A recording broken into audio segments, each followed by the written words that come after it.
Fala galera, continuando aqui a nossa brincadeira, se liga só na próxima situação de verbo impessoal. Olha aqui, ó. Com verbos que exprimem fenômenos da natureza. Aí tem aluno que de vez em quando me pergunta, mas como assim exprimem? É só uma forma diferente de falarmos expressar, né? Eles expressam, exprimem, indicam. E aí, nesse momento, a gente tem que dar um pulo do gato, porque eu vou precisar de um assunto lá da etapa textual. Então, eu vou precisar dar uma mínima, sabe, uma pincelada nesse conceito. Porque não é com qualquer verbo que expressa fenômeno da natureza. Aliás, primeiro a gente precisa definir quais são esses verbos que expressam fenômenos da natureza. São quaisquer verbos. Ventar, chover, relampejar, trovejar, indicou algum fenômeno da natureza, é, a priori, um verbo impessoal que caracteriza uma oração sem sujeito. Só que para acontecer isso, tem que ser, olha aqui, ó, no sentido real. Como assim, Sidoca, no sentido real? Aí a gente vai jogar para os conceitos de linguagem real e figurada. Só que aí é o seguinte, você pode não ter aprendido assim na escola. Então nós temos que visualizar todas as possibilidades de nomenclatura dessas expressões e entender na real o que é cada uma dessas expressões. Então vem aqui comigo, ó. Eu vou jogar uma telinha em branco para facilitar aqui a nossa vida. E aí vamos pensar em sentido real versus um sentido figurado. Só que esse sentido real também pode ser chamado de sentido literal. E esse sentido figurado pode ser chamado de sentido literário. E a gente ainda vai ampliar. Esse sentido real pode ser chamado também de sentido denotativo. E esse sentido figurado e literário pode ser chamado de sentido conotativo. Eu vou até trazer outras possibilidades aqui também, tá? Vai que essa daqui, de sentido literal, pode ser que o camarada chame de não literário. E eu já vi determinados avaliadores chamando o sentido real, literal, denotativo ou não literário de sentido objetivo. E já vi chamarem o figurado literário conotativo de sentido subjetivo. Mas espera aí, Sidoca, por que tudo isso? Vamos lá, vamos entender. Eu mostro todas essas possibilidades exatamente porque a gente não sabe o que passa no coração do camarada da banca. E por mais que às vezes exista um padrão na hora da prova, né? Por exemplo, determinada banca tem o hábito de cobrar sempre daquele jeito. Irmão, de vez em quando as pessoas morrem, saem, brigam com alguém da banca e eles precisam contratar um novo professor para executar as questões. E esse novo professor, ele tem duas opções. Ou ele dá uma olhada nas provas anteriores para continuar com aquele mesmo perfil, ou ele simplesmente, ó, deixa pra lá. E geralmente a maioria dos seres humanos faz o quê? Deixa pra lá. Mas se o cara fosse comprometido, ele ia olhar e ia perceber, opa, esta banca aqui especificamente sempre chama de sentido real e figurado essa dicotomia. Ah não, essa daqui chama de sentido literário e sentido não literário. Ah, essa daqui chama de denotativo e conotativo. Mas vários não estão nem aí. E aí ele coloca do jeito que ele gosta de colocar. Mas eu estou te mostrando isso para evitar a seguinte situação. Você estudou na escola e estudou no preparatório. E aí vamos supor que tanto na escola quanto no preparatório você aprendeu como sentido denotativo e conotativo. E aí você vai para a prova e aparece lá, sentido objetivo e subjetivo. Aí você fica, meu Deus, o que é isso? É uma pegadinha? Não estou entendendo? Então são todas essas possibilidades. Agora nós vamos entender o que cada lado aqui expressa de fato para a gente. Então acompanha aqui comigo, ó. Vou mudar a cor da canetinha.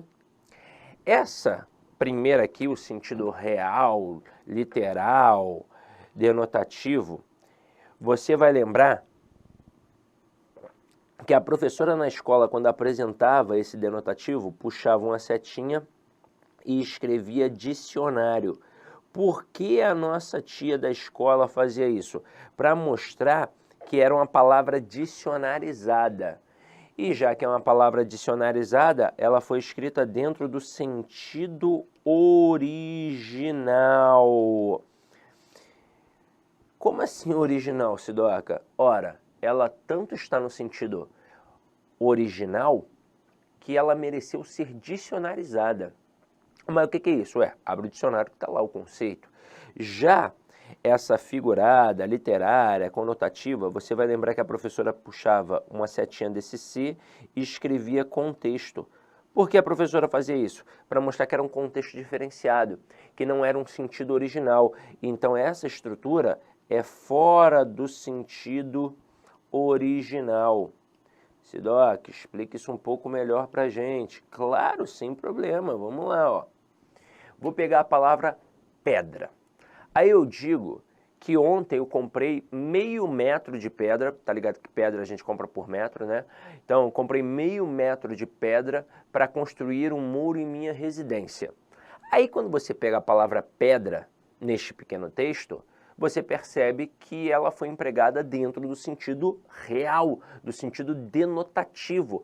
Veja que ela inclusive é dicionarizada. Se você abrir o dicionário e procurar o vocábulo pedra, você vai perceber que lá vai aparecer que é um substantivo feminino, que é um mineral. Para quem conhece um pouquinho mais de obra, sabe que é aquela pedra-fogo que a gente usa para poder fazer concreto. Então pronto, sentido real. Mas e se eu disser assim, ó, Maria é uma pedra em meu sapato? Ela não é uma pedra de verdade. Não existe uma pedrinha chamada Maria. Na verdade, neste momento eu estou tentando fazer uma analogia, um sentido metafórico. Porque se realmente existisse uma pedra em meu sapato, o que essa pedra estaria causando a mim? Incômodo. Simplesmente incômodo. Ela estaria me incomodando, me machucando. E então, quando eu digo que a Maria é uma pedra em meu sapato, o que eu quero dizer? Eu quero dizer que a Maria é um incômodo, que a Maria é um estorvo, que a Maria é um problema na minha vida. Então, neste momento, a palavra pedra, ela não foi empregada no sentido original. Ela foi empregada fora do sentido original, ou seja, ela foi empregada no sentido figurado, no sentido literário, no sentido subjetivo ou no sentido conotativo. Agora que a gente entendeu a ideia, vamos pensar nos verbos que expressam de fato o fenômeno da natureza. Vou dar outro exemplo. Vamos supor que eu diga assim, trovejou muito esta noite. Trovejou muito. Quando eu falo assim, eu empreguei no sentido real, não foi? Então, neste momento, eu tenho uma oração sem sujeito. Mas se eu disser assim, ó, minha sogra trovejou de raiva, sentido figurado, claro, sentido figurado. Agora eu vou ter sujeito. Quem vai ser o sujeito? Minha sogra. Núcleo, sogra, sujeito simples.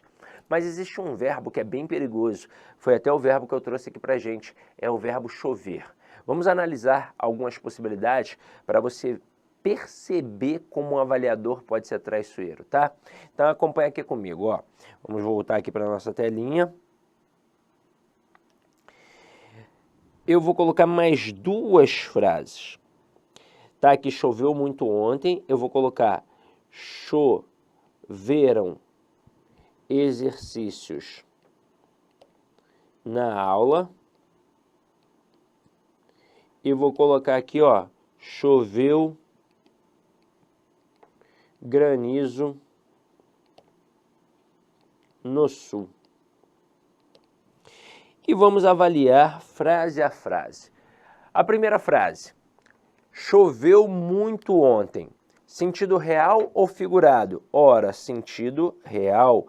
Então aqui é uma oração sem sujeito. Mas veja que interessante. O verbo chover aqui, ele expressa um sentido completo. Pois quando eu digo choveu muito ontem, você entende a ação manifestada de chover. Este verbo não precisa de um complemento. Então aqui, ó, ele é um verbo intransitivo. E veja que muito e ontem são meras circunstâncias. O muito é uma circunstância de intensidade, então adjunto adverbial de intensidade. E o ontem é uma circunstância de tempo, portanto, um adjunto adverbial de tempo. Agora, eu te pergunto, e na frase, choveram exercícios na aula? Ah, nesse momento eu tenho um sentido figurado. Claramente. Então, se tem sentido figurado, não é oração sem sujeito, eu vou ter um sujeito. No caso aqui, a palavra exercícios. Então, aqui, este é o meu sujeito. Pode ver que o verbo está concordando com o núcleo desse sujeito. Aqui, no caso, choveram também vai ser um verbo intransitivo e o na aula vai ser um adjunto adverbial de lugar. Agora, olha a próxima frase. Choveu granizo no sul, sentido real ou figurado? Sentido figurado. Aí muita gente aqui agora pira. Pira. Como assim, Sidoca? Sentido figurado? Você tá louco? Granizo é uma parada da natureza, mas calma. Quem foi que disse que o sentido figurado está na palavra granizo? O sentido figurado está na palavra choveu. Pois quando eu digo que está chovendo, o que eu estou, na verdade, dizendo? O que vem na tua cabeça? Imagina, você está sentado no sofá da tua casa, vendo um filme na Netflix, está tudo fechado, porque você queria, né, simular o escurinho do cinema, e aí, como tem uma boa acústica na tua casa, você não está escutando a chuva lá fora. Aí eu entro e falo assim, irmão, está chovendo. Aí, o que passa na tua cabeça? Que está caindo água do céu, não é? E não que está caindo pedra de gelo do céu, porque granizo é uma pedra de gelo. E para o William Bonner não falar no Jornal Nacional que está caindo pedra de gelo do céu, ele diz que está chovendo granizo. Então qualquer coisa que chova e não seja a chuva vai ser o sujeito. Aqui a gente tem um sentido figurado. E aí você deve estar se perguntando, mas que sentido figurado? Aqui eu tenho uma catacrese. Vou explicar melhor daqui a pouco o que é isso. Então, granizo aqui é o sujeito, tanto que se eu colocasse granizos, não daria para dizer choveu granizos. Obrigatoriamente eu teria que colocar choveram granizos. O verbo é intransitivo e o no sul é um adjunto adverbial de lugar. Então, ó, guarda, qualquer coisa que chova e não seja chuva, vai ser o nosso sujeito. Chuva de granizo, chuva de gols, chuva de palavrões, chuva de impropérios e por aí vai. Agora, por que eu mencionei que aqui é uma catacrese? Porque muita gente ou não estuda a catacrese ou quando estuda não entende muito bem. Tanto que várias pessoas estudaram a catacrese da seguinte forma: é uma parte do corpo atribuída a um objeto, como o braço da cadeira. Mas, na verdade, a palavra catacrese, ela significa abuso. Ao pé da letra, ela significa abuso, porque ela já foi uma metáfora. Ela foi uma metáfora. Inclusive, a metáfora e a metonímia são, respectivamente, a mãe e o pai das figuras de linguagem. É por isso que, de vez em quando, você olha para uma determinada figura de linguagem e fala assim, poxa, mas parece muito uma metáfora. É porque a essência da metáfora, obviamente, está ali. Então a catacrese já foi uma metáfora, só que de tanto ser desgastada pelo uso, o sentido figurado foi se esvaziando. Então virou uma metáfora fossilizada, mas continuou sendo uma metáfora, continuou sendo uma figura de linguagem, só que agora com um nome mais específico, catacrese. Então o que é a catacrese? É uma expressão desgastada pelo uso ou, e aí é esse ou que é interessante na língua portuguesa, ou a impossibilidade de colocar um termo na sentença. E por que existe essa impossibilidade? Porque existem lacunas dentro da língua portuguesa. Aí você vai dizer assim, ó, tá vendo? Tá vendo? Só podia ser a língua portuguesa. Não, calma, devagar com a dor. A língua portuguesa, sem sombra de dúvidas, é uma das mais, se não a mais completa do mundo. As outras línguas, por exemplo, têm muito mais lacunas do que a língua portuguesa. Não tem como fugir disso. Por quê? Porque a língua vai evoluindo, novas situações vão surgindo e nem sempre o vocabulário consegue abarcar todas as situações. Por isso, a catacrese resolve algumas situações, como é o caso da chuva de granizo. Para o William Bonner não falar que está caindo pedra de gelo do céu, ele diz que está chovendo granizo. Mas tem outras catacreses que fazem parte do nosso dia a dia, a gente nem se dá conta. Vou dar aqui alguns exemplos. Embarque e desembarque. Vamos lá, para que foi criada a palavra embarque? Para barco, obviamente, mas eu tenho embarque e desembarque no aeroporto, na rodoviária, no ponto do táxi. Agora, você tem que ficar ligado numa coisa. Se eu falar o passageiro embarcou no barco, isso não é figura de linguagem, isso é sentido denotativo, sentido real. Mas se eu disser que ele embarcou no avião, opa, catacrese. Quer ver uma outra catacrese que a gente nem se dá conta? O que normalmente uma criança faz antes de andar? Antes de começar a andar, ela expressa alguma ação que é a base ali para começar a andar. Ela engatinha. Mas quem é que engatinha? É o gato. Então tá vendo aí? Mais uma catacrese? Então guarda isso daí para não cair em pegadinha, tá? Não basta ser um verbo que expressa fenômeno da natureza para caracterizar uma oração sem sujeito. Tem um Olá, meus verbo... amigos, minhas amigas. Inicialmente eu peço desculpas pois interrompi os seus estudos, mas essa playlist especial que a LAC Concursos fez especificamente para o concurso da Banrisul 2022.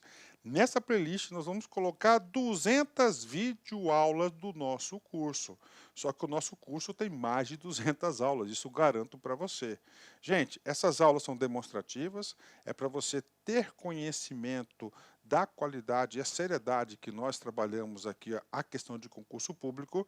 Você quer assistir o restante dessa videoaula? Você quer fazer o nosso curso completaço? Cara, ponta a ponta do edital, papo reto para vocês, um investimento apenas 10 parcelinhas de R$ 200, é isso mesmo, 10 parcelinhas de R$ 200, você vai assistir na nossa plataforma, você vai ter direito, olha só, o personal coach. O que é o personal coach? É o estudo em regime de metas, ali nós iremos organizar toda a sua vida no site, a gente vai fazer um painel de controle, tipo amarelo, vermelho, verde porque você cumpriu a meta, vermelho porque você está devendo e amarelo porque cumpriu parcialmente a meta, que são atributos importantes na caminhada aí de quem quer ser aprovado, beleza, galera? Então, vem, não fique bravo comigo aí, porque interrompi essa aula sua, mas é uma aula demonstrativa do site lá Concursos, tá certo? Clique aqui embaixo, fale com nossos atendentes ou faça diretamente a sua matrícula, você não vai se arrepender. Forte abraço, fique com Deus, tchau, tchau.